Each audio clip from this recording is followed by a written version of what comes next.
জাতীয় ঐক্যমত লক্ষ্মীপুরে যদি করতে পারি, ইনশাআল্লাহ আমার দৃঢ় বিশ্বাস জাতীয়ভাবে করতে সক্ষম হব। কারণ আপনার পার্টিকে আপনি পরামর্শ দিবেন, আমার পার্টিকে আমি পরামর্শ দিব। সকল পরামর্শের জায়গা থেকে আমরা মনে করি জাতীয় ঐক্যমতটা খুব বেশি দৃঢ় হওয়া উচিত। আমরা এই মঞ্চে যারা এখানে উপস্থিত তারা সবাই এই জেলার জন্য দায়িত্বশীল। আমরা অত্যাচারিত হয়েছি, নির্যাতিত হয়েছি, আমরা আক্রান্তের শিকার হয়েছি, জেলে গিয়েছি, গুম খুন, সর্বশেষ শিশু বাচ্চারা পর্যন্ত হেলিকপ্টার থেকে গুলিবর্ষণের শিকার হয়েছে। এরপরও 5 তারিখের আগে এবং 5 তারিখের পরে মানুষ চিন্তা করবে যে এখন থেকে আমরা যারা রাষ্ট্র পরিচালনা করতে চাই, আমরা যারা আস্থার জায়গা আছি, আমরা যারা বিশ্বাসের জায়গা আছি, আমরা যারা এই মঞ্চে আছি, সরকারি দল হোক আর নির্বাচনের মাধ্যমে বিরোধী দল হোক অথবা জাতীয় ঐক্যমতের সরকারের মধ্য দিয়ে দেশ পরিচালনা করতে চাই 31 দফার মধ্য দিয়ে মাধ্যমে দায়িত্বশীল আমাদেরকে খুব বেশি বেশি হতে হবে।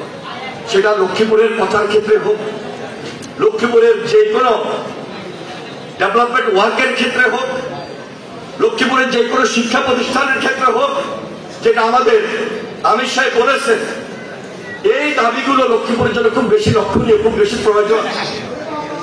সেটাকেও যদি টার্গেটে পৌঁছাইতে হয় তাহলে এই দেশে জাতীয় ঐক্যমতটা খুব জরুরি।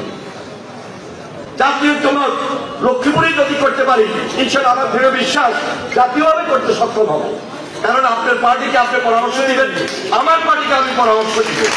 সকল পরামর্শের জায়গা থেকে আমরা মনে করি জাতীয় ঐক্যমতটা খুব বেশি দৃঢ় হওয়া উচিত, যেটি বারবার তারেক রহমান তার বক্তব্যের মধ্য দিয়ে 31 দফার মাধ্যমে জাতীয় ঐক্যমতের কথা বলছেন। সেই জাতীয় ঐক্যমত গঠন করতে গিয়ে আজকে যখন আমরা দেখি বিচ্ছিন্ন বিক্ষিপ্ত 2-4টি কথা হয়ে যাচ্ছে, আমরা কিছুটা আশাহত হই, অনেকটা আশাহত যেন না হই। সেজন্য এই চ্যালেঞ্জটা তারেক রহমান দায়িত্ব নিয়ে করছেন এবং সকল রাজনৈতিক দলের সহযোগিতা তিনি কামনা করছেন। আমার দৃঢ় বিশ্বাস সেই সহযোগিতা আমরা পাচ্ছি এবং পাবো।